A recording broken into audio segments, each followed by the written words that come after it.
nama dhukkuba kanarraa qabame wajjiin harka wal fuudhuu, namni dhukkuba kana qabu iddoo fi meeshaalee inni tuttuqe tuttuquudhaan yoo ta'u, mallattoon dhukkuba vaayirasii koronaa kana nama qabu mallattoon qofaa fi axxiffoo, hafuura addaan cituu fi dadhabbiin namatti dhagahamuudha. Kan nama eegu caalaan rabbuma ta'ee qajeelfama garagaraa dhukkuba vaayirasii koronaa irraa of eeguudhaaf rabbii wajjin qabxilee kanatti fayyadamuudha. Tokkoffaan harka deddeebisanii saamunaadhaan dhiqachuu.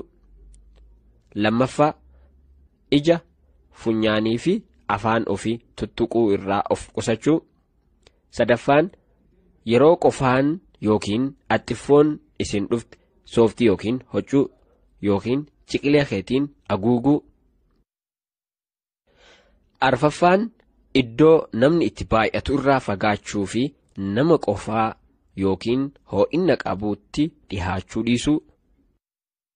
Shanaffaan yoo dhukkubni sitti dhagahame manaa bahuu dhiisuu. Jahaffaan yoo hoo'inni qofaan hafuura baafachuu dadhabuun sirratti mul'ate dursa bilbiluudhaan daftee mana yaalaa deemuu. Torbaffaan odeeffannoo dhukkuba vaayirasii koronaatiin wal qabate kamuu yeroo yeroodhaan hordofuudhaa fi odeeffannoo ammoo madda dhugaa irraa fudhachuudha.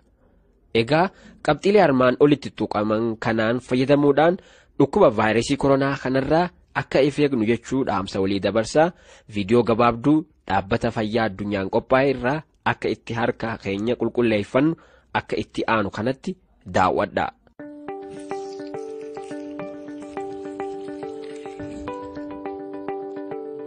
There are several practical measures you can take to protect yourself from the new coronavirus.